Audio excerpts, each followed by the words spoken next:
जैसे कुम्हार घड़े को अंदर हाथ रखता है लेकिन बाढ़ से चोट पहुंचाता है।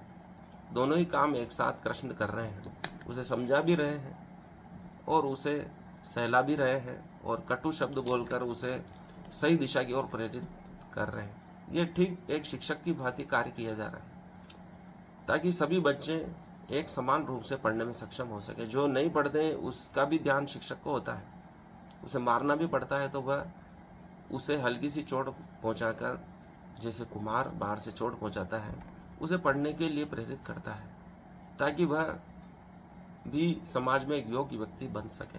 अर्जुन उवाच कथम भीष्मं संगे द्रोणं च मधुसूदन इषुभि प्रत्युत्स्यामि पुजारभार वरिसुदन। अर्जुन ने कहा, हे शत्रुअंता, हे मधुसूदन, मैं युद्ध भूमि में किस तरह भीष्म तथा द्रोण जैसे पूजनीय व्यक्तियों पर उलटकर बाण चलाऊंगा। गुरु द्रोण भीष्म पितामह उसे अपने परिजन के रूप में नजर आ रहे हैं और वह बाण चलाने में बिल्कुल अपने आप को अयोग्य पा रहा है।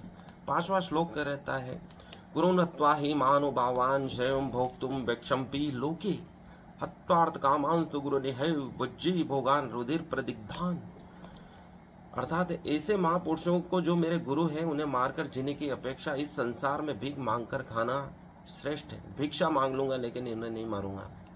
भले ही वह सांसारिक लाभ के इच्छुक हों किंतु है तो गुरुजन ही।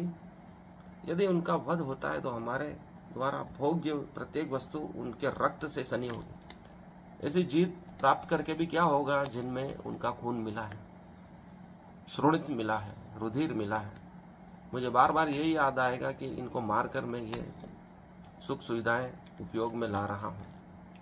6वां श्लोक, न चेद्यन्दित कर्तन्नो गरियो यद्वाम जयम यदि वा नो जयेयु यानेव हत्वा न जिजीविषाम स्ते अवस्थिता प्रमुखे धार्त राष्ट्रा।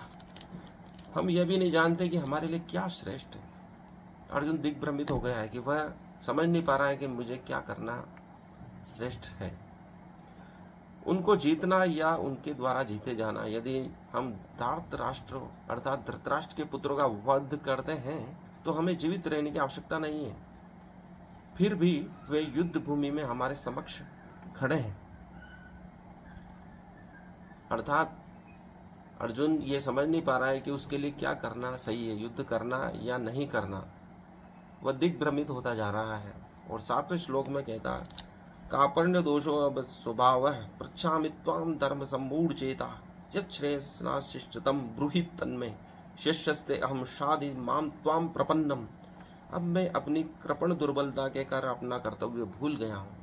मैं अपना कर्तव्य भी भूल रहा हूँ।